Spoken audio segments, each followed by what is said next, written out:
여러분 안녕하세요. 방구석 평생학습 TV. 여러분 상주하면 바로 포도 아니겠습니까? 그래서 저희가 오늘 와인 관련된 강의를 준비했습니다. 여러분이 궁금해할 만한 와인에 대한 기초적인 상식부터 어떻게 하면 더 와인을 맛있게 먹을 수 있는지에 대해서 알려드리겠습니다. 오늘 저희가 모신 강사님은요, 유튜브 라라르뱅 채널을 운영하고 계신 우리 라라쌤, 김라혜 강사님 모셨습니다. 안녕하세요. 안녕하세요. 안녕하세요. 와인 강사 김라혜 라라입니다. 이번 시간에는 와인의 종류와 그리고 이 와인을 만드는 포도 품종에 대한 특성에 대해서 알아보도록 할 건데요. 여러분은 와인 하면은 어떤 게 떠오르시나요?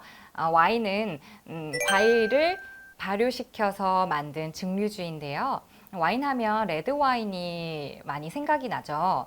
아나운서님은 어떤 와인 좋아하시나요? 저 그거요. 그 달콤한 모스카토 다스티라고 하죠. 네네. 그걸 되게 좋아해요. 모스카토 다스티는 굉장히 달콤한 스파클링 와인인데요. 도수도 낮아서 여성분들이 많이 선호하는 와인 중 하나입니다. 저는 계절에 따라서 좋아하는 와인이 좀 달라지는데요. 지금 같은 더운 여름에는 레드보다는 화이트 와인을 많이 마십니다. 이렇듯 아나운서님과 저와의 이런 짧은 대화 속에서도 벌써 레드 와인, 스파클링 와인, 그리고 화이트 와인 이렇게 세 가지 종류의 와인이 나왔는데요. 이렇게 와인이 만들어지는 포도 품종도 10,000가지가 넘게 있습니다. 저희가 이렇게 10,000가지가 넘는 포도 품종을 다 알 필요는 없지만 그래도 와인의 종류와 그리고 대표적인 이런 와인 포도 품종을 조금 알고 계신다면 이제 샵에 가셨을 때 아니면 마트에 가셨을 때 소주나 막걸리 이런 것과는 다르게 와인의 종류는 너무 많잖아요. 그래서 그것을 고르는데 되게 어려움이 많으셨을 텐데, 그래서 그런 와인 포도 품종의 특성만 알고 계셔도 이제 가셨을 때 이제 테이스팅을 해보시고, 나는 뭐 이런 포도 품종이 더 맛있더라. 이런 거를 알고 계시면 와인 선택하시는데 조금 시간도 단축되고 조금 더 쉽게 고르실 수 있을 겁니다. 근데 강사님, 제가 아는 와인 종류는 레드, 화이트, 스파클링 이 세 가지 정도거든요. 근데 더 다양한 와인 종류가 있단 말이에요. 네, 이번 시간에는 와인의 종류를 크게 세 가지 정도 나눠볼 건데요. 먼저 색깔에 따른 분류, 그리고 와인의 스타일에 따른 분류, 그리고 마지막으로 당도에 따른 분류로 나눠서 설명해 보겠습니다. 그럼 먼저 와인의 색에 따른 분류입니다. 와인의 색은 육안으로도 확연하게 구분이 되는데요. 와인의 색깔에 따른 구분은 레드 와인, 화이트 와인, 그리고 로제 와인이 있습니다. 먼저 레드 와인에 대해서 설명해 보겠습니다. 이게 레드 와인인데요. 겉에서 보면은 까만 병이죠. 이 레드 와인은 적포도 품종으로 만들어지는데요. 적포도 품종의 와인 껍질 속에 있는 색소가 추출되면서 와인의 색이 만들어집니다. 그래서 같은 레드 와인이라도 이 와인 포도 품종에 따라서 그 색의 깊이와 그리고 그 색상의 진하기도 달라지는데요. 예를 들어서 카베르네 소비뇽 같은 포도 품종은 그 껍질이 매우 두껍습니다. 그렇기 때문에 색이 추출되는 것도 많고요. 그래서 와인이 색이 좀 더 진하고 깊게 만들어집니다. 그에 반면 피노누아 같은 경우는 그 포도 품종의 껍질이 매우 얇아요. 그래서 조금 더 연하고 또 부드러운 와인으로 만들어집니다. 네, 이렇게 카베르네 소비뇽 포도 품종과 피노누아는 육안으로 봐도 그 와인의 색상이 확연하게 차이가 납니다. 그리고 이 레드 와인 색상은 보랏빛에서 또 벽돌색까지 그 색도 다양하게 나타나는데요. 좀 덜 익은 프레쉬한 포도로 만든 와인은 이제 바로 먹을 수 있는 와인들은 굉장히 영하다고 표현을 하는데요. 이렇게 영한 와인은 약간 푸른빛, 보랏빛이 돕니다. 그러다가 숙성을 좀 오랜 기간 거친 와인일수록 좀 더 레드빛에 가깝고요. 많게는 브라운, 벽돌색까지 다양하게 나타납니다. 네. 그러면은 네, 이제 두 번째로 화이트 포도 품종인데요. 이렇게 보시면 이제 색깔이 이렇게 투명한 화이트 색상으로 볼 수가 있는데요. 그럼 아나운서님, 이 화이트 와인은 어떤 포도 품종으로 만들까요? 아마 청포도 아닐까요? 그쵸? 맞아요? 네, 맞습니다. 다행이다. 이 화이트 와인은 청포도 품종으로 만들어지는데요. 청포도 품종으로 만들어질 수도 있고 또 적포도 품종으로 만들어질 수도 있습니다. 제가 앞서 레드 포도 품종 설명을 할 때 이제 껍질에서 색을 추출해서 와인을 만든다고 했는데요. 이 껍질이 없으면 알맹이는 희잖아요. 그래서 껍질을 벗긴 상태로 알맹이만으로도 화이트 와인을 만들 수 있습니다. 그리고 이 화이트 와인도 이 숙성 기간에 따라 그리고 또 포도 품종에 따라 그 색상이 좀 다양하게 나타나는데요. 아주 신선한 프레시한 포도로 만들 경우에는 이제 약간 초록빛이 돌기도 하면서 숙성이 되면서 노란빛으로 변하게 됩니다. 그리고 좀 더 많이 숙성된 와인은 약간 갈색빛, 바닐라색을 띠기도 합니다.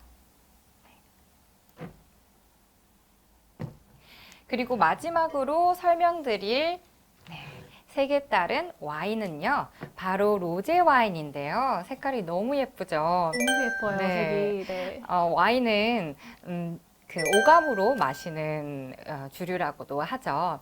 그래서 이제 눈으로도 이렇게 예쁜 색을 보면서 네, 와인을 즐기실 수가 있는데요.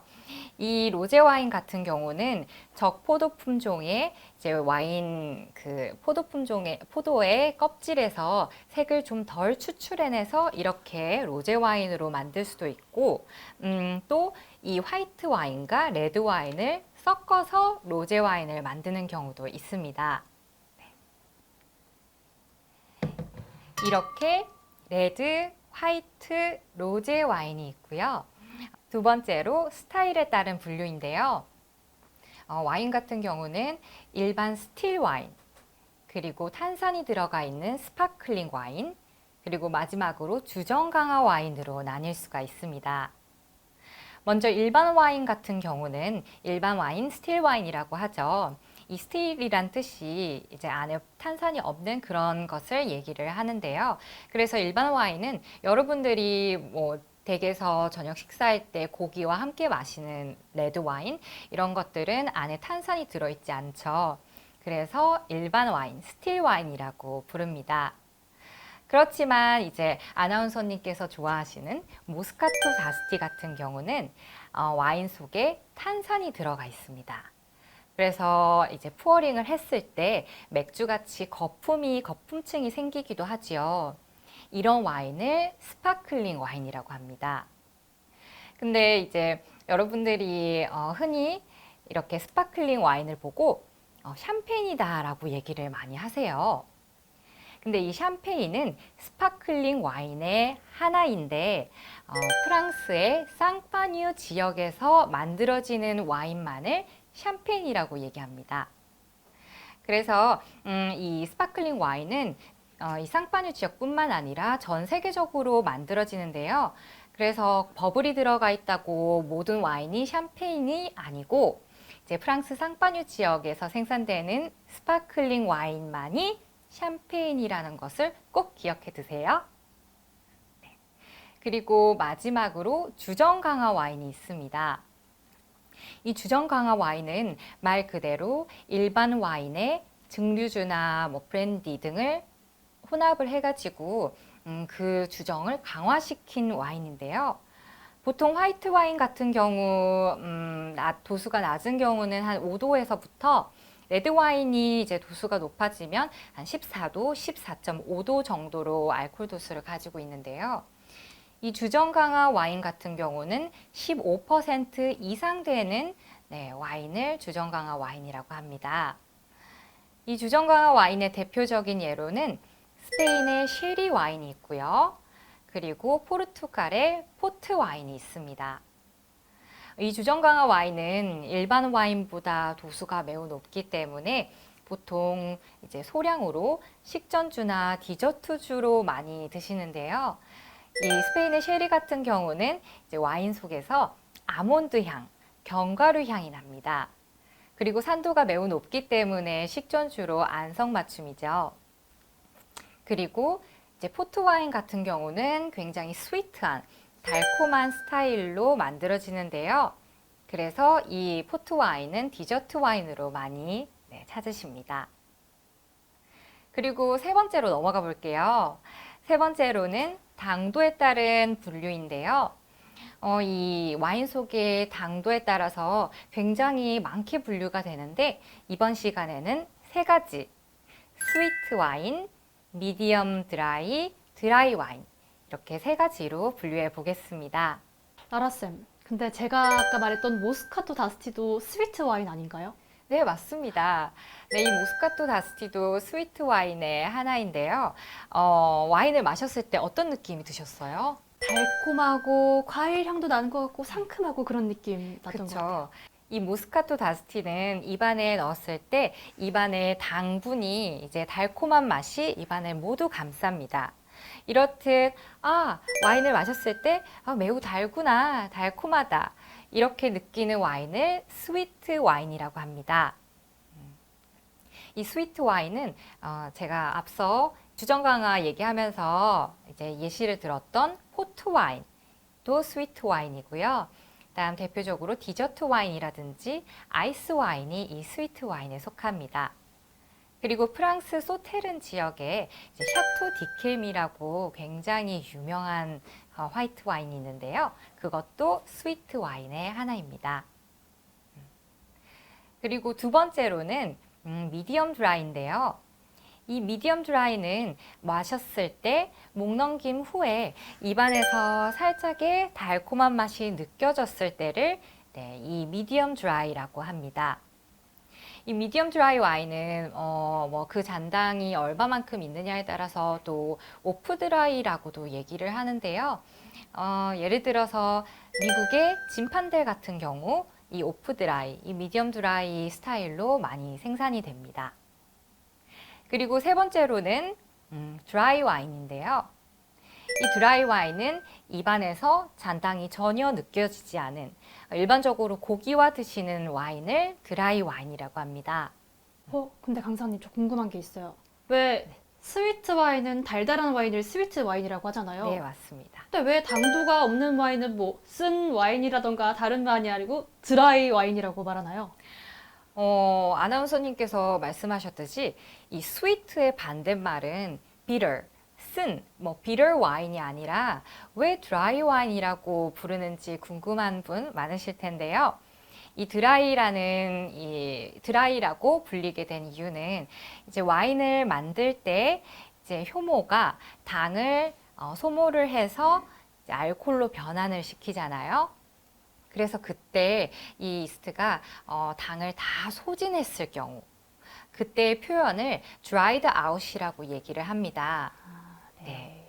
그래서 이 드라이 와인이 탄생되게 된 거고요. 하지만 대부분 많은 사람들이 이 드라이 와인 같은 경우 타닌 함유량이 높아요. 그래서 입에 넣었을 때 그 타닌이 입안을 마르게 하는 역할을 하는데 그래서 드라이 와인이 아닌가라고 생각하시는 분이 많지만 그것이 아니라 이제 와인이 생산 과정에서 이렇게 당분을 모두 소모했다라는 뜻에서 드라이 와인이라고 불려졌습니다. 네, 그러면 한번 금방 했던 걸 정리해보면 와인은 색과 네. 스타일과 또 당도로 구분할 수 있다는 거죠. 네, 맞습니다. 정리해 볼게요. 먼저 색에 따른 분류로 붉은 빛의 레드 와인, 그리고 이제 색이 없는 화이트 와인, 그리고 이 두 가지 색을 섞은 로제 와인이 있고요. 다음 스타일에 따른 분류로 탄산이 없는 일반 스틸 와인, 그리고 탄산이 들어가 있는 스파클링 와인, 그리고 마지막으로 주정 강화 와인이 있습니다. 그리고 당분에 따른 분류로는 달콤한 스위트 와인, 그리고 입안에 잔당이 살짝 남아있는 미디엄 드라이 또는 오프 드라이라고 하죠. 그리고 마지막으로 드라이 와인, 당분이 전혀 느껴지지 않는 드라이 와인, 이렇게 세 가지가 되겠습니다. 오늘 정말 유용한 정보들을 많이 알아가는데요.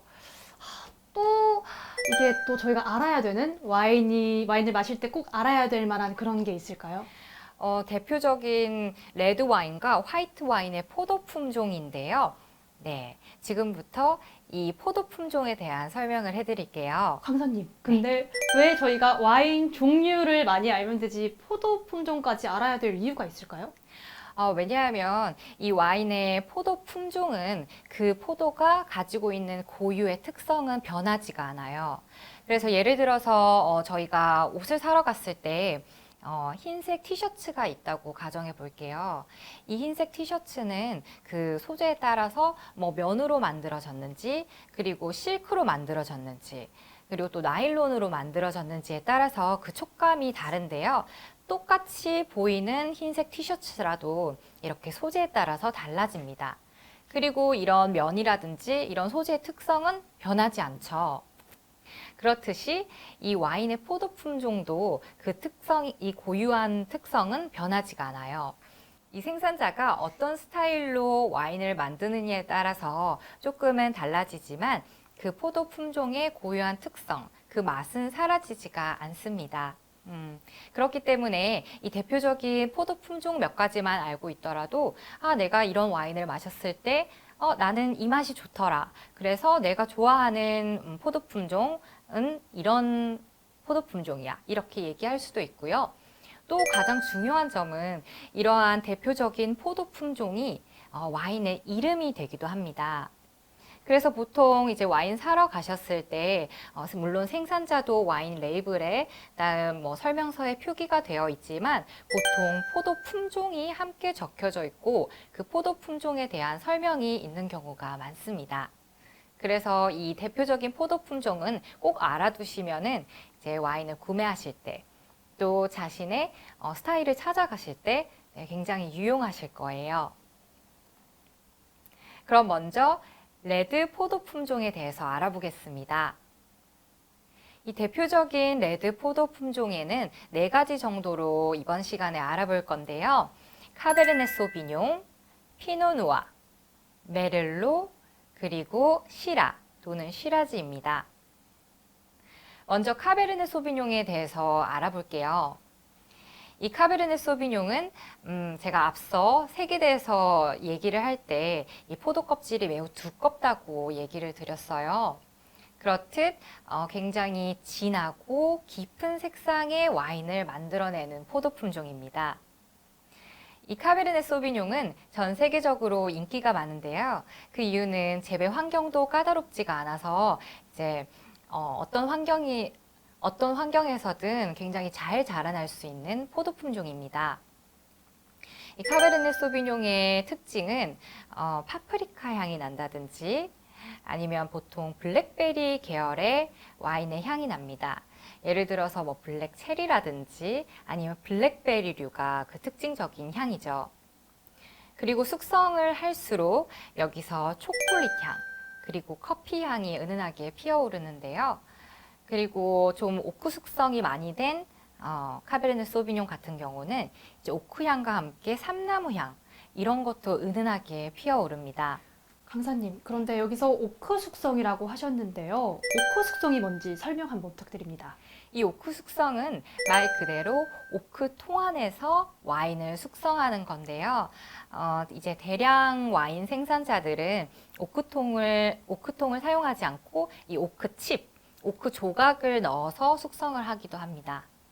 말 그대로 나무통 안에 와인을 넣어서 보관한다는 거죠? 아니요. 아닌가요? 나무통, 맞습니다. 와인 맞죠? 병을 네. 넣는 줄 알아가지고, 네, 이 오크통 속에 네. 네, 와인을 채워가지고 일정 기간 동안 숙성을 하고 출시를 합니다.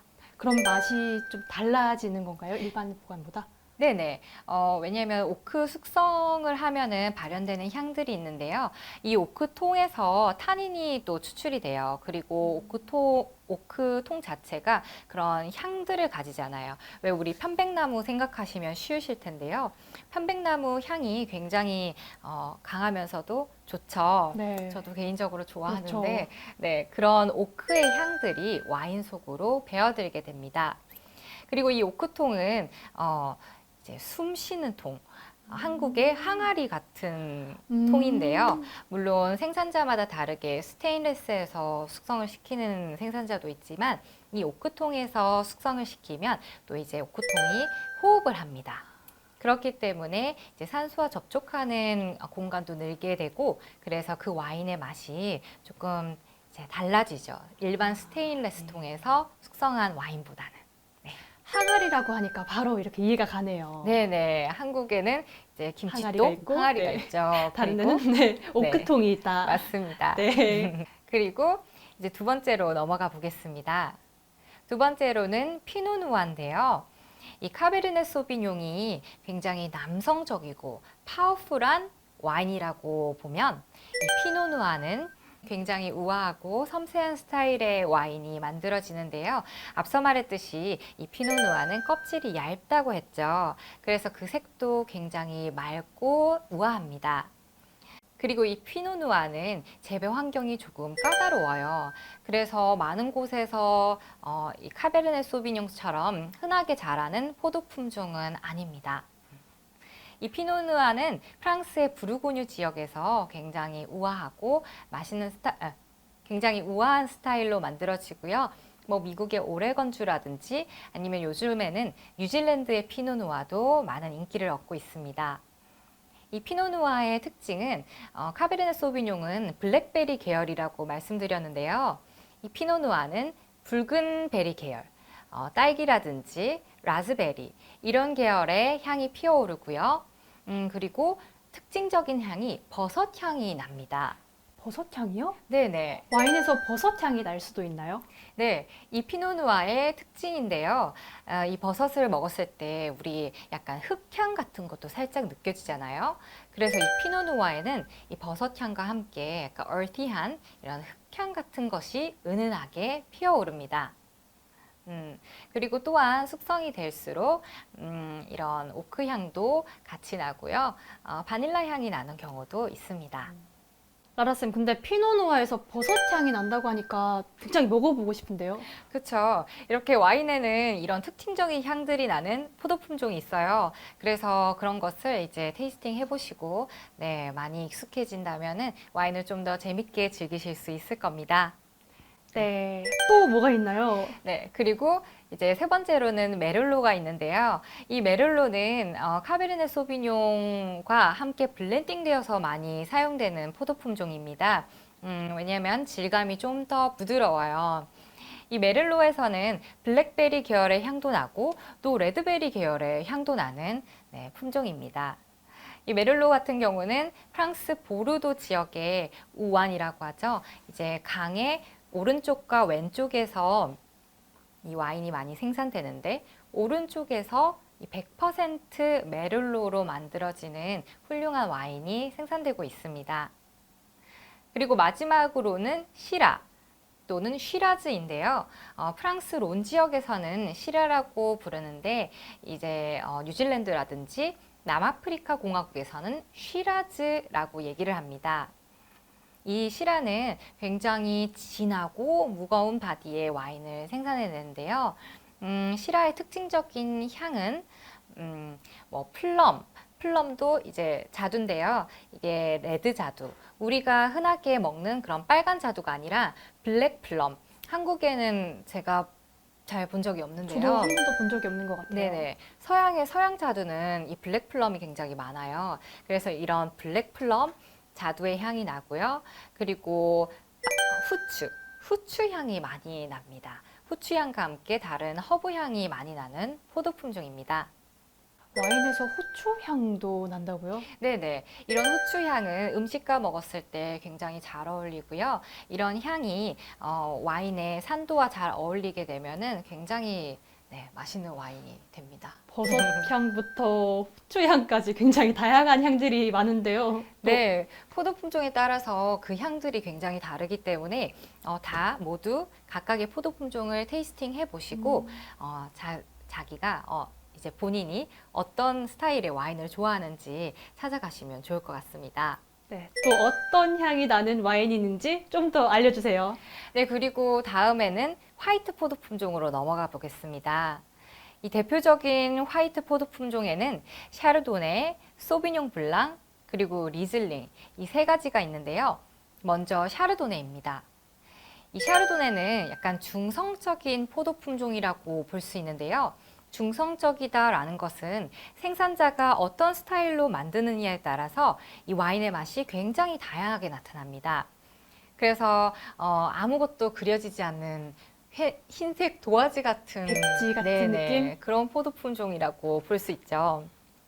그래서 이 샤르도네는 뭐 레몬 향이 난다든지 그런 향이 날 수도 있고 점점점 갈수록 좀 익은 샤르도네로 만든 경우는 이제 뭐 열대 과일류, 파인애플이라든지 망고 네. 향이 납니다.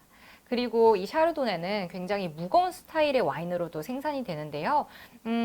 이제 숙성이 좀 많이 들어간 오크 숙성이 많이 된 샤르도네 같은 경우는 그 색도 이렇게 화이트 와인처럼 이렇게 푸른빛보다는 조금 옐로우 계열, 노란빛으로 변하게 되고 또 그 향이 바닐라 향 이런 것들이 더 많이 발현됩니다.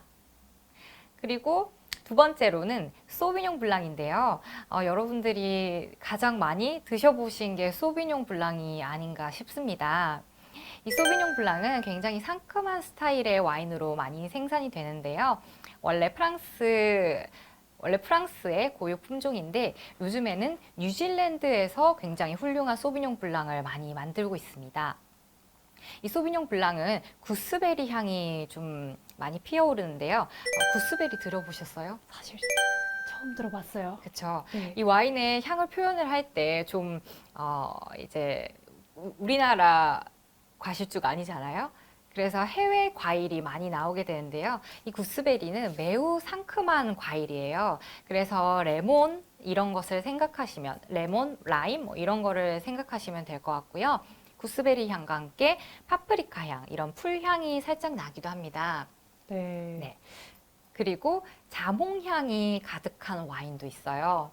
네, 제가 최근에 마셔본 뉴질랜드 소비뇽 블랑에서는 이게 자몽 주스가 아닌가 싶을 만큼 이 와인에서 자몽향이 굉장히 많이 났습니다. 자몽 향이 나는 와인은 저희에게 좀 익숙할 것 같은데 그렇지 않나요? 네, 훨씬 마시기도 편하고 이제 자몽은 저희한테 친숙한 과일이잖아요. 그래서 좀 더 뉴질랜드 소비뇽 블랑이 프랑스 소비뇽 블랑보다 인기가 많은 것 같습니다. 네, 자몽 향이 일반 분들이 편하게 먹기 좋은 그런 와인인 것 같네요. 네, 맞습니다. 그리고 이제 마지막으로 리슬링에 대해서 설명을 해드릴게요. 이 리슬링 같은 경우는 굉장히 독특한 향이 납니다. 바로 페트롤이라는 향인데요. 이 페트롤은 석유향입니다. 와인에서 석유향이 난다니 되게 인상을 찌푸리는 분도 계실 것 같은데요. 네. 석유향이라고 하면 솔직히 마시기 약간 꺼려지는 그런 느낌이 드는데 네네. 맛이 있나요, 과연? 이 석유향이 약간 와인에 화학 재료를 넣은 것이 아닌가 이렇게 좀 생각하시는 분도 계실 그렇게 텐데요. 생각이 들 것 같아요. 네네. 그렇지 않고 이 포도의 고유 특성이 이런 페트롤 향을 가지고 있습니다. 그렇기 때문에 뭐 가벼운 스타일로 만들어지는 리슬링 같은 경우는 뭐 라임 향 이런 네. 상큼한 향이 나는데 좀 더 숙성이 되면 될수록 이런 페트롤 향이 은은하게 피어오르는 와인 중 하나죠. 제가 굉장히 좋아하는 화이트 와인 중에 하나입니다. 그럼 네네. 실제로 직접 즐겨 드시는 건가요? 네, 맞습니다. 특히 좀 더 숙성이 더 많이 된 와인일수록 이런 페트롤 향이 많이 피어오른다고 설명을 해드렸는데요. 그래서 저는 프레쉬한 스타일의 리슬링보다는 조금 더 오래 묵힌 그런 스타일의 와인, 리슬링을 더 좋아합니다. 네, 오늘 저희는 여기서 마무리하겠습니다. 다음번 라라쌤 2강에서는요, 와인 고르는 꿀팁부터 해서 와인을 어떻게 하면 맛있게 먹을 수 있는지 다양한 정보 알려드릴 테니까요. 기대하셔도 좋습니다. 그럼 저희는 다음 시간에 만나요.